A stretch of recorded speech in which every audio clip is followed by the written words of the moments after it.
నమస్కారం. అద్వైత క్రియ కార్యక్రమానికి స్వాగతం. ఈరోజు మనతో పాటు ప్రముఖ ఆధ్యాత్మికవేత్త అద్వైత క్రియ వ్యవస్థాపకులు ఈకే గిరీష్ గారు ఉన్నారు. మీరు కూడా వారితో మాట్లాడాలి అనుకుంటే స్క్రీన్ మీద కనిపిస్తున్న నెంబర్స్కి కాల్ చేయవచ్చు, లేదా క్లాసెస్కి సంబంధించి అపాయింట్మెంట్ తీసుకుని వెళ్ళాలి అనుకుంటే కనుక స్క్రీన్ మీద కనిపిస్తున్న నెంబర్స్కి కాల్ చేసి అపాయింట్మెంట్ తీసుకుని క్లాసెస్కి అటెండ్ అవ్వచ్చు. నమస్కారం అండి గిరీష్ గారు. నమస్తే అండి. ముందుగా కాల్స్ తీసుకుందాం. వెయిట్. షూర్ అండి, మాట్లాడండి. హలో. నమస్తే అండి. నమస్తే అండి, మీ పేరు? సంగమేశ్వర్ అండి. ఎక్కడి నుంచి కాల్ చేస్తున్నారు? సరే, మీ ప్రశ్న ఏంటో అడగండి. గిరీష్ గారు ఉన్నారు. ప్రశ్న కాదండి, ప్రశ్నలు ఉంటాయి ఈ అబ్బాయికి. నమస్తే సంగమేశ్వర్, చెప్పు, ప్రశ్నలు అడుగు. సార్, ఒకటి ఏంటంటే, ఇప్పుడు ఒక మనిషి 150 years జీవించాలని కోరుకుంటే అది ప్రకృతి అనుకూలం అవుతుందా, ప్రకృతి విరుద్ధం అవుతుందా అని ఒకటి. అంటే 150 years బతకాలని అంటే ప్రకృతి విరుద్ధమా? Okay, next. సెకండ్ క్వశ్చన్ వచ్చేసి సార్, ఇప్పుడు డబ్బులు రావాలని కోరుకుంటే ఇప్పుడు రావాలని కోరుకుంటే తొందరగా నెరవేరుతుందా, ఈ రోజు లేకపోతే రావాలని కాలు కోరుకోవడం వల్లనే తొందరగా నెరవేరుతుందా? మళ్ళీ ఒక్కసారి అడుగు, మళ్ళీ క్వశ్చన్. సార్, ఇప్పుడు మనం కోటీశ్వరం కావాలని కోరుకుంటాం కదా సార్. అయితే నేను ఈ రోజే కోటీశ్వరం కావాలని కోరుకోవడం వల్ల తొందరగా నెరవేరే అవకాశం ఉంటుంది సార్. అంటే సార్, ఓకే, గాట్ ఇట్. భూమి మీద పుట్టినటువంటి ప్రతి ప్రాణికి కూడా జీవించే హక్కు అనేది ఒకటి ఉంటుంది. మన కోరికలను బేస్ చేసుకొని మన యొక్క జీవన ప్రమాణం అనేది ఆధారపడి ఉంటుంది. 150 years బతకడం ప్రకృతికి విరుద్ధమైతే కాదు. 200, 2000 years బతికిన వాళ్ళ చరిత్రల గురించి మనం విన్నాం. అయితే మనకి ఏంటనంటే పాశ్చాత్య మీడియా కావచ్చు, మిషనరీస్ కావచ్చు, కొన్ని రకాలైనటువంటి మత మరియు జాడ్యాలతో కూడుకున్నటువంటి కొన్ని విధానాలు ఏం చేస్తాయంటే వీటన్నిటిని హైలైట్ చేయవు. దేనికి పనికిరాని న్యూస్లు ఎక్కువగా మనకి జనరల్గా బయటకు వచ్చేటట్టు చేస్తూ ఉంటారు. దీనివల్ల ఏమవుతుంది అని అంటే నిజాలు మనకి ప్రాబబ్లీ మనకు కనిపించదు, పైగా దాన్ని హైలైట్ చేయడానికి కూడా అవకాశం ఉండదు. బట్ ఉన్నవాళ్ళు ఉన్నారు. మనం అప్పుడప్పుడు కనుక న్యూస్ పేపర్లో చూస్తే 160 years, 170 years, 180 years బతుకున్న వాళ్ళు కూడా గురించి కూడా ఉంది. సో దీని యొక్క అర్థం ఏంటి అని అంటే సంకల్పాల అనుసారము జీవన ప్రమాణము, ఆయు ప్రమాణం కూడా ఆధారపడి ఉంటుంది. మన పూర్వీకుల యొక్క చరిత్రలు కనుక చదివామంటే సుమారు 10,000 ఏళ్ళు బతికారు, 15,000 సంవత్సరాలు బతికారు అని చెప్పి ఉంటుంది. అవేమీ అభూత కల్పనలు కాదు, వాస్తవాలు కూడా. ఎందుకనంటే మనిషి యొక్క ప్రమాణం, ఆయు ప్రమాణం అన్నది తన యొక్క ఆలోచన విధానాన్ని బట్టి ఆధారపడి ఉంటుంది, తన యొక్క లక్ష్యం గమ్యాన్ని బట్టి ఆధారపడి ఉంటుంది. దాన్ని పెంచుకోవచ్చు, ఇంకా ఇంకా డెవలప్ చేసుకోవచ్చు. So that is the first question answer. సెకండ్ది, మనం కోటీశ్వరుడు అవ్వాలి అనే ఆలోచన కావాలి అని అంటే ఈరోజు అని అనుకుంటే అయిపోతామా అంటే ఈరోజు అనుకోవడం కాదు, ప్రతిరోజు అనుకోవాలి. దానికి నాటు వేయాలి, దానికి తత్వాన్ని బోధపడాలి. అంటే ఇక్కడ మంచి క్వశ్చన్ వేశారు, మళ్ళీ దీనికి నేను ఒక క్లారిటీ ఇస్తాను. మీరు 100 సార్లు కోటీశ్వరుడు కావాలి అని చెప్పి అనుకొని 101వ పాయింట్లో డబ్బు గురించి వ్యతిరేకమైన ఆలోచన చేస్తే ఇమీడియట్లీ వ్యానిష్ అయిపోతుంది. అది ఎలా అవ్వాలి అని అంటే మీ అంతరాత్మకి అతుక్కోవాలి. డబ్బు అంటే అది ఆ తత్వాన్ని అది అర్థం చేసుకోవాలి. అసలు డబ్బు అంటే ఏంటనే దాన్ని అర్థం చేసుకోవాలి. ఎప్పుడైతే అలా అలవాటు చేసుకోవడం అర్థమైపోతుందో అది ఈజీగా చేయగలుగుతుంది అనమాట. సింపుల్గా చెప్పాలి అని అంటే సైకిల్ తొక్కడం. ప్రారంభంలో సైకిల్ ఎలా తొక్కుతాం మనము? మనకి మనతో కాకుండా ఇంకొక సపోర్ట్ కావాల్సి ఉంటుంది, ఎవరో ఒకరు అందిస్తూ ఉంటారు. అప్పుడు బెండ్ అవుతూ ఎట్లా తొక్కుతాం. కొంతకాలం తర్వాత ఎట్లా డెవలప్ చేసుకుంటాం? సైకిల్ 2 చేతులతో, తర్వాత 1 చేత్తో, తర్వాత చేతి వదిలేసి కూడా సైకిల్ తొక్కుతూ ఉంటాం మనం. చాలా తర్వాత ఫీట్లు, ఎన్ని రకాలుగా ప్రయత్నాలంటే అన్ని రకాల ఫీట్లు. తర్వాత 1 చక్రం మీద సైకిల్ తొక్కే వాళ్ళు కూడా ఉన్నారు.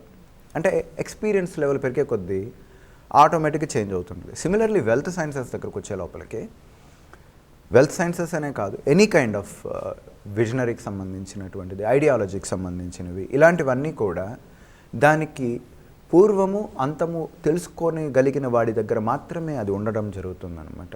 సో అంటే ప్రారంభము అంతం రెండింటిని ఐడియా కలిగి ఉండాలి. అలా ఐడియా కలగాలి అని అంటే మీకు దాని మీద పరిపూర్ణమైనటువంటి అవగాహన ఉండాలి. అయితే దురదృష్టవశాత్తు మనకు మ్యాక్సిమం అటువంటి అవగాహన ఉండదు. కారణం ఏంటంటే మనం పెరిగిన వాతావరణాలు, కుటుంబ నేపథ్యాలు, సామాజిక పరిస్థితులు, వీటన్నిటి వల్ల ఏమైపోతూ ఉంటుంది అని అంటే మనలో వ్యతిరేకత వస్తుంది. 2 రోజులుగా మనీ గురించి, మనీ సర్క్యులేషన్ గురించి పెద్ద ఇబ్బంది ఏర్పడుతూ వచ్చింది. మనం కూడా ఏంటనంటే వాళ్ళతో సమానంగా చేరి మనకు వచ్చిన మెసేజ్ని ఫార్వర్డ్ చేయటం, ఇట్లాంటివన్నీ చేసాం. అందరూ మ్యాక్సిమం చేస్తారు. అంటే దాని అర్థం ఏంటి? నీకు నిజంగా డబ్బు మీద గౌరవం లేకపోతే భక్తో ప్రేమో కనుక ఉండి ఉంటే నువ్వు అలా చెయ్యవు. నువ్వు దాన్ని అపహాస్యం చేసావు అనగానే మీ అంతరాత్మకు అర్థమయ్యేది ఏంటంటే వీడికి డబ్బు అంటే ఇంట్రెస్ట్ లేదు కాబట్టి వీడి దగ్గర డబ్బు రాకూడదు అనే రకమైనటువంటి బంధనాలను ఏర్పాటు చేసుకుంటుంది. చాలామంది నేను వాట్సాప్కి నాకు మెసేజ్ చేస్తూ ఉంటారు, మీకు వాట్సాప్ నెంబర్ కూడా కనబడుతూ ఉంది. సోది మెసేజ్లు, ఈ ఫార్వర్డ్ మెసేజ్లు పంపిస్తున్నారు. నాకు దయచేసి అలాంటి వాళ్ళు పంపించమాకండి, మీకు ముందే చెప్తున్నాను. మీ వల్ల నా ఐడియాలజీ దెబ్బతింటుంది కాబట్టి అలాంటి పంపించమాకండి. సో మీకు ఏమన్నా సరే ఫీడ్బ్యాక్ సంబంధించింది ఇంకేమన్నా మీకు ఇన్ఫర్మేషన్ కావాలి అని అంటే మాత్రమే సెండ్ చేయండి. ఓకే, సో ఇదండి. అంటే నేనేం చెప్తున్నాను అని అంటే మనీ అన్నది ఒక పవర్, ఒక ఎనర్జీ. అది కావాలి అని అనుకుంటే తపస్సులాగా ఉండాలి, లేదా సరైన వివరణ తెలిసి ఉండాలి. ఆ వివరణే కుబేర ప్రక్రియ అనే దాంట్లో వివరించడం జరుగుతుంది. అక్కడ ఏదో మిమ్మల్ని మభ్యపెట్టడానికో మాయ చేయడానికో ఈ కాన్సెప్ట్ని అయితే నేను బిల్డ్ చేయట్లేదు, చేయను కూడా. అట్లాగా మభ్యపెట్టాలి మాయ చేయాలి అని అనుకుంటే నాకు అవసరం కూడా లేదు. సింపుల్గా చెప్పాలి అని అంటే I'm very practical and genuine concept అనమాట. నేను 1కి 10 సార్లు నేను క్వశ్చన్ వేసుకుంటాను నేను ఏదైనా కాన్సెప్ట్ చెప్తూ ఉన్నప్పుడు. ఎందుకు ఇవన్నీ చెప్తున్నాను అంటే అందరికీ అర్థం అవ్వాలని ఒక కాన్సెప్ట్తో చెప్తున్నాను. నేను ఒకటే అనుకుంటాను, మీరు అడిగారు కదా ఫస్ట్ క్వశ్చన్ 150 సంవత్సరాలు బతకాలా అనేసి. ఎస్, నేనైతే 1000 సంవత్సరాలు బతకాలి అని అనుకుంటున్నాను, ఆయుగా కాదు, చరిత్రలో. సో చరిత్రలో 1000 ఏళ్ళు ఉండాలి అని అనుకుంటే ఈ క్షణం నుంచే నా చరిత్రను నేను తయారు చేసుకుంటూ కూర్చోవాలి. దాంట్లో భాగంగానే ఈ కుబేర ప్రక్రియను కూడా చరిత్రలో నిలిచిపోయే విధంగా దీన్ని డెవలప్ చేసుకుంటూ వచ్చాం. ఎక్కడ కూడా మచ్చ రాకూడదు, ఎక్కడ కూడా అభూత కల్పనలు ఉండకూడదు, ప్రాక్టికల్గా ఇది వర్కౌట్ అవ్వాలనే థియరీ మీద మేము కాన్సెప్ట్ని డెవలప్ చేయడం జరిగింది. సో ఇలాంటి కాన్సెప్ట్లు వల్ల ఏమవుతుంది అంటే మనిషిలో ఉన్నటువంటి వ్యతిరేకత ఆలోచనలు వెళ్ళిపోయేసి స్వ ఆలోచనలు, మంచితో కూడుకున్నటువంటి సత్ ఆలోచనలు ఏర్పడడానికి అవకాశం ఉంటాయి. దీని ద్వారా వెల్త్ని క్రియేట్ చేసుకోవచ్చు. సో ఒక్కరోజు అనుకుంటే సరిపోతుందా అని అంటే సరిపోదు. సో కంటిన్యూస్గా అనుకోవాలి, దానికి వ్యతిరేకమైనటువంటి ఆలోచనలు చేయకూడదు. సో మన యొక్క జీవన ప్రమాణంలో దానికి ఎంత గౌరవం ఇస్తామో, ఎంత కృతజ్ఞత చూపిస్తామో దాన్ని బట్టి అది మన దగ్గర ఉంటుంది. సింపుల్. ఓకేనండి, మరొక కాల్ చూడండి, మాట్లాడు. హలో హలో హలో నమస్తే అండి. నమస్తే అండి, నేను లక్ష్మి. ఎక్కడి నుంచి కాల్ చేస్తున్నారండి? కడప. సరే, మీ ప్రశ్న ఏంటో అడగండి. గిరీష్ గారు ఉన్నారు. హలో. హలో, నా పేరు లక్ష్మీ సుమయ్య అండి. చెప్పండి లక్ష్మి గారు. గురుత్వాకర్షణ సిద్ధాంతం, ఆకర్షణ సిద్ధాంతం రెండు ఒకటేనా అని అడిగాను. అవును. ఇప్పుడు మీరు మనం రాయి పైకి వేయడమే ప్రయత్నం అని చెప్పారు. హలో. అవునండి, అవునండి. అంటే మనం సంకల్పం చేయడమే ప్రయత్నమా? అంతే కదండి. మీరు ఇంతమంది కష్టపడి పని చేస్తున్నారు, అది కొంచెం క్లారిఫై చేస్తారా? షూర్ అండి. ప్రయత్నము అంటే సంకల్పం చేయటమే, ఆలోచన చేయడం. మరుక్షణము యూనివర్స్ దాన్ని తీసుకుంటుంది, దాన్ని మెటీరియల్ చేయడానికి ప్రయత్నం చేస్తుంది. ఇంతమంది చేస్తున్నారు కదా సంకల్పాలు, మళ్ళీ వాళ్ళకి అవ్వట్లేదు అని అంటే నిజంగా ఎక్కడ జెన్యూన్ ఉండదు. ఒక సింపుల్ 100 మెంబర్స్ ఉన్నారు అనుకోండి, అందరికీ ఒకే క్షణంలో ఒకే సమయంలో దాహం వేయడం అనేది జరుగుతుందా? వారి వారి ఆహార విధానాలు, వారి యొక్క శరీర విధానాలు, వీటిని బేస్ చేసుకుని ఆధారపడుతుంది. ఈ భూమి మీద ఉన్నటువంటి 99% ఆఫ్ పీపుల్కి డబ్బు అనేది అవసరమా ఉందా అంటే అంతకు ఎవరికి ఉండదు. 5% పీపుల్కి మాత్రమే డబ్బు లేదా ఎక్కువగా సాధించుకోవాలనే తపన ఎక్కువగా ఉంటుంది. ఎందుకు మిగిలిన 95 మెంబర్స్ నార్మల్ మధ్యతరగతి కుటుంబాల్లోనూ లేకపోతే పేదరికంలోనూ ఉంటున్నారు? ఏమందరూ చేంజ్ అవ్వచ్చు కదా. సంకల్పించడం అన్నది ఎవరికి చేత కాదండి, it's a very impossible thing. అంత ఈజియెస్ట్ కాదు. భారతదేశానికి ప్రధాని ఒకరే ఉన్నారా? ఎందుకు 10 మంది ఉండొచ్చు కదా. సంకల్పం అది, అతను మాత్రమే బలంగా కోరుకుంటాడు. మిగిలిన వాళ్ళు కోరుకుంటారు కానీ వాళ్ళకి నమ్మకం లేదనమాట ఆ కోరికల మీద. మేము చేయగలుగుతాము అని చెప్పి అనుకుంటే ఎవరన్నా అవ్వచ్చు, ఇదేదో పెద్ద అసాధ్యమైన థింగ్ ఏం కాదు. 100 మంది ఉంటారా అని చెప్పేసి నన్ను అనడానికి లేదు. ఎందుకనంటే ఆ సంకల్పం, ఒక బలమైన సంకల్పం ఉంది అని అనుకోండి. ఇప్పుడు ఫర్ ఎగ్జాంపుల్ నేనే కావాలి అని అనుకున్నాను అని అంటే అది ఖచ్చితంగా అయిపోద్ది. ఎందుకు అవుతుంది అంటే నేను అవ్వాలనే కాదు, ఎవరైనా అవ్వాలి అని అనుకుని బలంగా అనుకున్నారు అంటే ఖచ్చితంగా జరగడానికి అవకాశం ఉంటుంది. ఈ బలమైన సంకల్పం ఉంది చూడండి, ఇక మిగిలిన వాళ్ళని సంకల్పించకుండా చేస్తుంది. అది దానికి అంత శక్తి ఉంటుంది. ఒక బలమైన సంకల్పము ఇతరులను కూడా ఆ కోరికలు రానియకుండా కూడా ఆపేయగలుగుతుంది. మనం ఎంత స్ట్రాంగ్గా నమ్మాము అనే దాని మీద ఆధారపడుతుందండి. ఇక్కడ స్ట్రాంగ్గా నమ్మటం అన్నది ఇక్కడ చాలా ఇంపార్టెంట్. మీరు ఎంత బిలీవ్ చేసే కెపాసిటీ ఉంది అనే దాన్ని బట్టే మీ కోరికలు నెరవేరడం అనేది జరుగుతూ ఉంటుంది. కానీ దురదృష్టవశాత్తు మనకేంటనంటే ఎక్కువగా నెగిటివ్ని బాగా నమ్ముతాం మనం. ప్రాబ్లం అంటే పాజిటివ్ కంటే ఒక వ్యక్తికి హార్ట్ స్ట్రోక్ వచ్చింది అని అనుకోండి, ఇమ్మీడియట్లీ బంధువులందరూ ఫోన్ చేసి ఇది ఎగిరేటట్టున్నాడు అని చెప్పి ఆలోచిస్తారు. కానీ లేదు ఈయన ఏదో వచ్చింది, జస్ట్ అది ఒక స్ట్రోక్, అది దాని గురించి ఎందుకు ఇంత వరి, రేపు మార్నింగ్ నుంచి ఆయన లేచి నడుస్తాడు అని చెప్పి ఎంతమంది గ్యారంటీగా ఉంటారు? ఒక వ్యక్తి క్యాన్సర్ వచ్చింది, అయిపోయింది, ఇంకంతే, మనిషి ఇంక బతకడు. ఇక్కడ నుంచి స్టోరీలు అల్లుకునేస్తారనమాట. లేకపోతే ఏం చేయాలి, కర్మంత్రాలు ఎలా చేయాలి, పిండ ప్రదానాలు ఎక్కడ పెట్టాలి, ఈ రకమైన ఆలోచనలు చేసేస్తుంటారు స్టార్టింగే. ఇంకా వాళ్ళకి అదే అవుతుంది. అలా కాకుండా నెక్స్ట్ ఇవన్నీ ప్రతి 100 మందిలో వస్తూ ఉంటుంది, ఇదేదో పెద్ద ప్రాబ్లం కాదు, రేపు నేను ఇట్లా ఉండాలి, నెక్స్ట్ నేను అక్కడికి వెళ్ళాలి, ఇక్కడికి వెళ్ళాలి, ఇవన్నీ చాలా చేయాల్సింది ఉంది అని చెప్పేసి ఎంతమంది ఆలోచిస్తారు? ఏదైనా ఒక సమస్య వచ్చిందంటే ఇమీడియట్లీ ఆ సమస్య లోపలికి వెళ్ళిపోయి కృంగిపోయేసి బాధపడిపోయేసి అయ్యో నా జీవితం మొత్తం నాశనం అయిపోయింది అనుకునే వాళ్ళే ఎక్కువగా ఉన్నారు. అంతేగాని 100లో ఇదొక ప్రాబ్లం, దీని గురించి ఎందుకు ఆలోచించేది? జీవితం అడుగడుగునా ప్రతి క్షణం ప్రాబ్లమే కదా, దాన్ని చేయించుకొని వస్తున్నప్పుడు ఈ ప్రాబ్లం ఎంత, ఈరోజు కాకపోతే రేపు సాల్వ్ అవుతుంది అనే ధైర్యం ఎంతమందికి ఉంటుంది? అదండి సంకల్పం అంటే. ఆ సంకల్పాలు మనకి లేవు. కాబట్టి ఏంటనంటే మిగిలిన వాళ్ళకి ఎందుకు జరగట్లేదు, అందరూ కోరుకుంటున్నారండి డబ్బు సంపాదించాలని చెప్పి, అందరూ కోరుకుంటున్నారు మంచి ఫ్యామిలీ కావాలని చెప్పి. రేషియో ఆఫ్ థాట్స్ అనమాట. పాజిటివ్ థాట్స్ ఎంతసేపు చేస్తున్నారు, నెగిటివ్ థాట్స్ ఎంత చేస్తున్నారు. తక్కిడ శుద్ధంతం అనేది ఉంటుంది.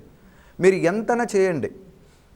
ఒక అద్భుతమైనటువంటి కోహినూరు వజ్రం 100 గ్రాములు ఉంది అని అనుకోండి, దాన్ని మనము ఒక తక్కెడలో పెట్టాం. 2 కేజీల పేడ ఇంకో దగ్గర పెట్టాం. తక్కిడి పేడనే సూచిస్తుంది కానీ కోహినూరు వజ్రం అబ్బో దీని క్వాలిటీ గొప్పది, ఇది శ్రీకృష్ణ దేవరాయల కాలం నుంచి ఉంది, లేకపోతే గోదావరి ఖని దగ్గర దొరికింది కాబట్టి దీనికి మంచి లైఫ్ ఉందని చెప్పేసి తక్కిడి ఇటు తూగదు, దీన్నే తూగుతుంది. ఎక్కడ బరువు, ఎక్కడైతే ఎక్కువగా క్వాంటిటీ ఉందో దాని వైపే సూచించడం జరుగుతుంది.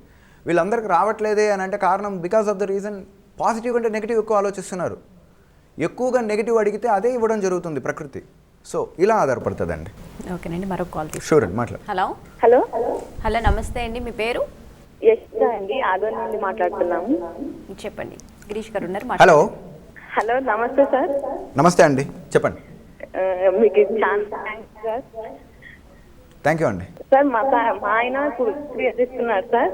కుబేర క్రియ, ఓకే. అంతకుముందు అంతా నెగిటివ్ గా మాట్లాడడం, నెగిటివ్ అట్లా ఉంటుంది సార్. ఇప్పుడు అసలు ఏ మాట రాని నోటి నుండి అంత పాజిటివ్ గా వస్తుంది సార్. Very good. ఈ కారణం మీరే. థ్యాంక్ యూ అండి. అసలు మీకు అసలు మాటల్లో చెప్పలేము సార్, ఆనందంగా ఉన్నాం మేము ఇప్పుడు. థ్యాంక్ యూ అండి, థ్యాంక్ యూ. వీరేష్ సార్ మీకు తెలిసే ఉంటుంది. వీరేష్ ఐడియా ఉందండి, ఐడియా ఉంది. థ్యాంక్ యూ అండి, thank you very much, thank you. అంటే నేను చెప్పాను అనేది కాదు, మీ వారు కూడా ఆల్మోస్ట్ ఆయన బాగా ఆచరిస్తూ ఉన్నారు. ఖచ్చితంగా ఆచరించే వాళ్ళకి ఎక్కడ కూడా ఫలితాలు ఖచ్చితంగా వస్తాయండి. Thank you very much. అంటే ఈ కుబేర ప్రక్రియ అనేది ఒకసారి చేస్తే మళ్ళీ మనం చేయాల్సి ఉంటుంది, ఒక్కసారి చేస్తే సరిపోతుందా? అంటే అండి, మనకి నమ్మకం కంటే అపనమ్మకం ఎక్కువగా ఉంటుంది. మనం తయారయ్యేదే మ్యాక్సిమం వీటితో పుట్టుకొని వచ్చి పెరుగుతూ వస్తాం. సో అది 1-2 సార్లు వినడం వల్ల ఏమవుతుంది అని అంటే వాళ్ళలో ఆ బిలీఫ్ లెవెల్స్ ఎక్కువ పెరుగుతాయి.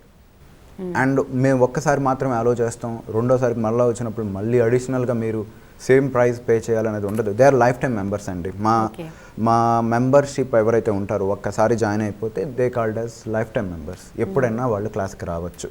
వాళ్ళకి పర్మిషన్ అంటే మేము కాల్ చేయడం, మేము వస్తున్నామని చెప్పడం. ఎందుకంటే హోటల్స్ అంటే మేము 5 స్టార్ హోటల్ని బుక్ చేస్తాం ఎస్పెషల్లీ దీనికోసం. సెమినార్స్ ఇవన్నీ ఉంటాయి కాబట్టి, పవర్ పాయింట్ ప్రజెంటేషన్స్ ఇవన్నీ ఉంటాయి కాబట్టి. సో ఆ మూమెంట్లో ఆ స్పేస్ కోసం ముందు నుంచి మాకు కొంచెం అపాయింట్మెంట్ తీసుకునేసి మేము వస్తున్నామని అంటే మా వాళ్ళు బుక్ చేసుకునేస్తారు, ప్రీ బుక్ చేసుకుంటారు వాళ్ళకి.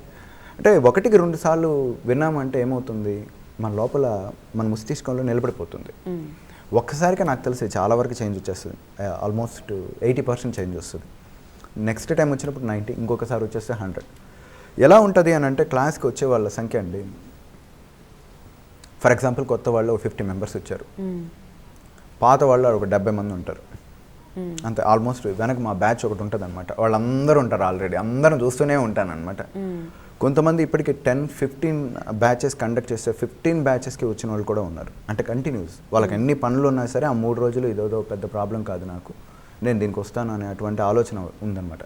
ఎందుకు వస్తారండి మరలా ఎంత టైం వేస్ట్ చేసుకోవాల్సినది అయితే? జనరల్ సంథింగ్ ఇక్కడ ఏదో ఇంపార్టెంట్ టాపిక్ అనేది ఒకటి చెప్తాం. అండ్ అగైన్ వినడం వల్ల మోటివేట్ అవుతుంది స్పిరిట్.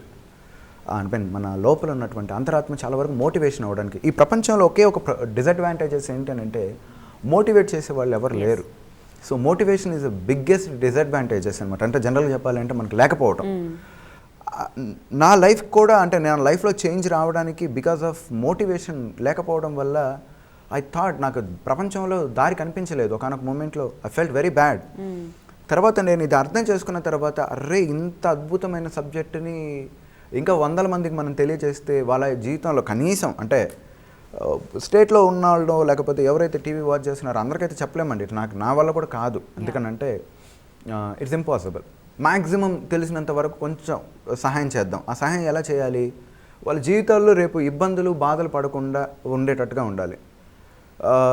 మంచి మంచి ఆలోచన విధానాలు వీటన్నిటినీ ఉన్నాయి. కానీ బట్ ఒక మనిషికి చేపలు అందించడం కంటే చేపలు పట్టడం నేర్పించాము అని అనుకోండి, అతను ఎప్పుడైనా పట్టగలుగుతాడు. అంటే ఆలోచన విధానాన్ని వీళ్ళ కనుక మార్పించాము అంటే మనుషులు మ్యాక్సిమం చేంజ్ అవుతారనే ఒక ఉద్దేశంతో ఈ టీవీ రూపంలో ప్రోగ్రామ్స్ కండక్ట్ చేయడం. యాక్చువల్లీ లాస్ట్ 2 months బ్యాక్ అయితే వీక్లీ ఓన్లీ 3 classes, 3 programs ఉండేది. 7 programs ఎందుకు కండక్ట్ చేసామనంటే ఎక్కువ పీపుల్కి మనం మోటివేషనల్ స్పిరిట్ బాగా ఎనర్జీ చేయాలి అన్న ఒక ఉద్దేశంతో ఈ కాన్సెప్ట్ చేస్తున్నాం. అంటే నాకు ఉన్న పర్సనల్ అడ్వైజర్లు కొంతమందితో డిస్కషన్ చేస్తున్నప్పుడు, సార్ మనం ఏం చేస్తున్నాం అసలు, మనం ఇది యాక్చువల్లీ ఇది ప్రాయోజిత కార్యక్రమం. So we have to pay and to the television channel and we have to run this. But ఎక్కడ కూడా మనది ఒక పేమెంట్ ప్రోగ్రామ్ లాగా లేదు. ఇట్స్ కైండ్ ఆఫ్ పీపుల్ని ఏదో అవేర్నెస్ చేస్తూ ఉన్నట్టు. మీరు నిజంగా చెప్పాలి అని అంటే you are doing a lot of good service అది ఇదని అంటారు. నేను అదే చెప్తాను అనమాట. ఈ ప్రపంచానికి మనం ఏమి ఇవ్వగలుగుతాం? కృతజ్ఞత. ఎంతోమంది వల్ల ఏదో రకంగా మనకి జీవనం జరుగుతుంది. నేను ఈరోజు కూర్చున్నాను అని అంటే నా స్టూడెంట్ల యొక్క చలవ ఉంది. సో వాళ్ళ వల్లే అండి యాక్చువల్లీ ప్రోగ్రామ్స్ ఇవన్నీ రన్ అవుతున్నాయి సీరియస్లీ చెప్పాలి అంటే. సో మేమేం చెప్తున్నామంటే కంప్లీట్లీ మోటివేషనల్ ఉంటుంది. కంప్లీట్ వాళ్ళకి ఓవర్ అండ్ ఓవర్గా మోటివేషన్ ఇస్తాము. బ్యాక్ అండ్ సపోర్ట్ ఉంటుంది. చాలా పెద్ద సపోర్టింగ్ ఫ్యాక్టర్స్ గురించి మేము ప్లాన్ చేస్తున్నాం. భవిష్యత్తులో ఇంకా చాలా బాగా అంటే జాయిన్ అయినటువంటి ప్రతి స్టూడెంట్ తల ఎత్తుకొని బతకాలి, తల దించుకొని బతికే విధంగా మాత్రం మేము చేయం. వారి జీవితంలో మార్పులు రావాలి. వాళ్ళకంటే ఎక్కువగా మేము తప్పిస్తూ ఉంటామండి. So this is what actual అంటే we consider like family members. ఆ విధంగా ఉంటుంది. సో వాళ్ళని అదాగా ట్రీట్ చేస్తాం, వాళ్ళు అలాగే బిహేవ్ చేస్తారు జస్ట్ లైక్ ఫ్యామిలీ మెంబర్స్ లాగా. సో మీరు అడిగినట్టు ఒకసారి వింటే సరిపోతుందా, 2 సార్లు వినాలంటే 2-3 సార్లు వినడం వల్ల అయితే నష్టం అయితే లేదు, ఓన్లీ ఇంకా లాభం. సో ఇంకా ఎనర్జెటిక్ అవుతారు. అదండి. ఓకే, కాల్ తీసుకుంటాం. హలో, నమస్తే అండి. మీ పేరు? మా పేరు అరుణ అండి. ఎక్కడి నుంచి కాల్ చేస్తున్నారు? బెంగళూరు నుంచి అండి. చెప్పండి. హలో, మాట్లాడండి. హలో, గిరీష్ గారు మాట్లాడతానండి. నేను మాట్లాడుతున్నాను. చెప్పండి అరుణ గారు. నమస్తే సార్. నమస్తే అండి, చెప్పండి. మీ ప్రోగ్రామ్ చూస్తుంటానండి డైలీ. చాలా నచ్చింది మాకు, చాలా ఇంప్రూవ్మెంట్స్ వచ్చాయండి. థ్యాంక్ యూ అండి, థ్యాంక్ యూ వెరీ మచ్. నాదొక ప్రశ్న అండి. అడగండి. పూర్వజన్మ కర్మలు ఈ జన్మలో సాధనకు అడ్డుపడతాయండి? Okay, correct. ఇంకొక ప్రశ్న అండి. చావు మనం కోరుకుంటేనే వస్తుందండి చావు? ఈ 2 ప్రశ్నలండి. నెగటివ్ ని సంపూర్ణంగా తొలగించడం సాధ్యమేనా అని. ఓకే అండి, చెప్తాను. ఫస్ట్ క్వశ్చన్కి ఆన్సర్, పూర్వజన్మ కోరికను అంటే కర్మల ప్రభావము ఈ జన్మలో ఉంటుందా అని చెప్పేసినంటే అంటే దాని యొక్క నెగిటివ్ ఇంపాక్ట్ ఉంటుందా అంటే దాని యొక్క ప్రభావాలు ఎలా ఉంటాయంటే యాక్చువల్లీ ప్రకృతి ప్రతిదీ అంటే వాస్తవానికి ఇంకా ది ఎండ్ ఆఫ్ పాయింట్ దగ్గర కనుక వెళ్ళాము అని అంటే అంత మంచిగా కనబడుతుంది, చెడు ఎక్కడ కనిపించదు. సింపుల్గా చెప్పాలి అని అంటే పూర్వజన్మలో కోరుకున్న కోరికలు ఈ జన్మలోకి ఇబ్బంది పెడతాయా అని అంటే దీనికి నేను మీకు బెస్ట్ ఎగ్జాంపుల్ ఒకటి చెప్తాను. జాంబవంతుడు శ్రీరామ అవతారం జరుగుతున్నప్పుడు అంటే రామాయణ ఘటన జరుగుతూ ఉన్నప్పుడు సో వారధి నిర్మించడంలో సహాయపడ్డాడు. సో రాముడు అడిగాడు అనమాట, జాంబవంత నీ కోరిక ఏదైనా ఉంటే నాకు కొంచెం చెప్పు, నీకు నేను నెరవేరుస్తాను అంటే జాంబవంతుడు సహజంగా మల్లు యుద్ధ యోధుడు అనమాట, అంటే యుద్ధానికి చేసేవాడు. సో ఆయన ఏం చెప్పాడు అని అంటే, స్వామి నేను యుద్ధం చేయాలని అనుకుంటున్నాను, హోరాహోరీగా తలబడాలి అని అనుకుంటున్నానంటే ఆయన నవ్వి, ఇప్పుడు సమయం కాదు, నీ కోరిక నేను త్వరలో నెరవేరుస్తాను అని చెప్పేసి అన్నాడు. అయిపోయింది. నెక్స్ట్ జన్మలో శ్రీకృష్ణ అవతారంలో వచ్చిన తర్వాత సమంతకమని మిస్ అయ్యింది. ఈ మిస్ అయ్యే లోపలికే అది ఒక అడవిలో జాంబవంతుడి దగ్గర ఉందనే విషయం తెలుసుకొని గుహలోకి వెళ్ళి ఫైట్ చేయడం జరిగింది. 11 రోజుల పాటు జాంబవంతుడితో అత్యంత భయంకరమైన యుద్ధం చేయడం జరిగింది శ్రీకృష్ణుడు. జాంబవంతుడికి ఆ రోజు ఆ దెబ్బలు ఎందుకు పడ్డాయి శ్రీకృష్ణుడి చేత? ఇతను లాస్ట్ జన్మ అంటే జాంబవంతుడు అలాగే బతుకున్నాడు. బట్ రామ అవతారంలో అడిగాడు అనమాట, ఏమని, నీతో నేను ఫైట్ చేయాలనేసి. ఆ ఫైట్ ఇక్కడ నెరవేరింది. అంటే ఇక్కడ అర్థం ఏంటనంటే మనం ఎప్పుడో ఎక్కడో కోరుకున్నటువంటి పూర్వజన్మలో కోరుకున్న కోరికలు అవన్నీ ఇప్పుడు నెరవేరుతూ ఉన్నాయి. ఆ నెరవేరడంలో భాగంగానే కొన్ని చిన్న చిన్న సమస్యలు రావచ్చు. మేబీ ఆ సమస్య రావడం వల్ల మనిషి చేంజ్ అవ్వడానికి అవకాశాలు ఉండొచ్చు. ఇలా చేంజ్ అవుతూ ఉన్నాయి. ఒక్కొక్కసారి మనకి నెగిటివ్ అడ్వాంటేజ్ కూడా పాజిటివ్గా అవుతుంది. జస్ట్ ఇంకొక చిన్న ఎగ్జాంపుల్ చెప్పాలంటే, అబ్దుల్ కలాం గారు పైలట్ అవ్వాలి అని చెప్పి అనుకున్నారు. సో దానికి ఆయన ప్రిపేర్ అయ్యారు, ఎవ్రీథింగ్ అయింది. బట్ అన్ఫార్చునేట్లీ అతనికి హైట్, కళ్ళు దృష్టి అంతగా స్పష్టంగా లేకపోయే లోపలికి ఆయన రిజెక్ట్ చేశారు. ఆయన కూర్చొని బాధపడుతూ ఉంటే వారణాసి దగ్గర ఒక నది దగ్గర కూర్చొని ఒక స్వామీజీ అన్నారనమాట, ఎందుకు బాధపడుతున్నాను ఆయన అంటే, నా పేరు ఇట్లా అబ్దుల్ కలాం అండి, సో నేను చాలా కష్టపడ్డాను, బట్ నాకు అన్ఫార్చునేట్లీ నాకు ఫార్చ్యూన్ కుదరలేదు అంటే, నీకు రాని దాని గురించి నువ్వు ఎందుకు అనుకుంటున్నావు, ఇదేదో నీకు రావాలని ఉందేమో, బహుశా దీనికి ప్రయత్నం చేయని అన్నారు. తర్వాత మనందరం చూసిందే, భారతదేశం రాష్ట్రపతి అయ్యారు. ఒక ఫెయిల్యూర్ కాదు అది, యాక్చువల్లీ టర్నింగ్ పాయింట్ అని అంటాం అనమాట. ప్రతి ఒక్కరికి టర్నింగ్ పాయింట్ అనేది మొదలవుతూ ఉంటుంది. ఆ టర్నింగ్ పాయింట్ మొదలైన తర్వాత ఒక్కసారిగా వాళ్ళ లైఫ్లో ఎక్కడికో వెళ్ళిపోతారు. సో ఇలాగ టర్నింగ్ పాయింట్లు వచ్చిన వాళ్ళు చాలామంది ఉన్నారు. వాళ్ళ లైఫ్లో చాలా అద్భుతాలు జరిగిన వాళ్ళు ఉన్నారు. ఏదో ప్రయత్నం చేయి అని చెప్పేసి అనుకుని వచ్చిన వాళ్ళు ఉన్నారు. సో కాబట్టి పూర్వజన్మ కర్మలు ఒక్కోసారి ఇక్కడ మంచి చేయడం కోసమే ఉన్నాయి, కానీ నెగిటివ్ లేదు. సో చావు మనం కోరుకుంటే వస్తుందా అంటే, ఎస్, మనిషి యొక్క కోరిక మేరకే చావు అనేది ఉంటుంది. అడగనిదే కనీసం అడుగు కూడా వేయదు చావు. నీవు అనంత శక్తివంతుడివి ఓ మానవుడు, గుర్తుపెట్టుకోండి, ప్రతి ఒక్క మనిషి అనంతమైన శక్తివంతుడు. నిన్ను అడగంది చావు కూడా రాదండి. చావు మనల్ని అడిగే వస్తుంది. ఇది రెండోది. మూడోది, నెగిటివ్ని కంప్లీట్గా తొలగించగలుగుతాము. నేను ఇందాక ఫస్ట్లో చెప్పాను, ఫైనల్ ఎండ్కి కనుక వెళ్ళామంటే నెగిటివే లేదు, అంతా పాజిటివే ఉంది. పరిస్థితులు అంటే మనకు అనుకూలించకపోతే, ఇప్పుడు what is good and what is bad అని కన్సిడర్ తీసుకున్నామంటే, నీకు అది ఉపయోగపడలేదా అది చెడు, నీకు విపరీతంగా ఉపయోగపడిందా అది గుడ్, అంత ఇంకేం లేదు. ఇదే తేడా, సింపుల్. దీని మీద బేస్ అయి ఉంటుంది. సో మనకు నచ్చింది ఏదైనా సరే నెగిటివ్ అని అంటాం, నచ్చింది ప్రతిదాన్ని మనం పాజిటివ్ అంటాం. దట్స్ ఇట్, ఇంకేం లేదు. ఇది మనిషి క్రియేట్ చేసుకున్నటువంటి విజన్, అంతేకాని నెగిటివ్ని కంప్లీట్ తొలగించగలుగుతామా అని అంటే, పరిపూర్ణత అర్థమైన రోజు నెగిటివ్ని తొలగించవచ్చు. ఎందుకంటే ఆ రోజు అంతా కనిపించేది పరిపూర్ణమే. అది ఓకేనండి. ఒకసారి క్లాసెస్ గురించి చెప్పండి. 17, 18, 19 and 20th కుబేర ప్రక్రియ క్లాసెస్ జరుగుతాయండి. 25th, 26th, 27th వచ్చి అమృత ప్రక్రియ క్లాసెస్ జరుగుతున్నాయి. ఓకేనండి, ధన్యవాదాలండి. చాలా చక్కటి విషయాలు తెలియజేశారు. నమస్తే అండి. ఇది వాటి అద్వైత క్రియ కార్యక్రమం. మరో కార్యక్రమంలో మళ్ళీ కలుసుకుందాం. అంతవరకు సెలవు. నమస్కారం. వివరాలకు సంప్రదించండి Advaita Kriya mister E K Girish, life coach, founder Advaita Kriya and Advaita spiritual recharge centre for excellence. Address plot number 939, road number 48, Ayyappa society, opposite line CGR international school, opposite Madhapur Indian oil petrol bunk, Madhapur, Hyderabad 81. Phone numbers 8125162927, 8179560504. Anchor dress courtesy by Master Weavers, Dilshuk Nagar, Hyderabad.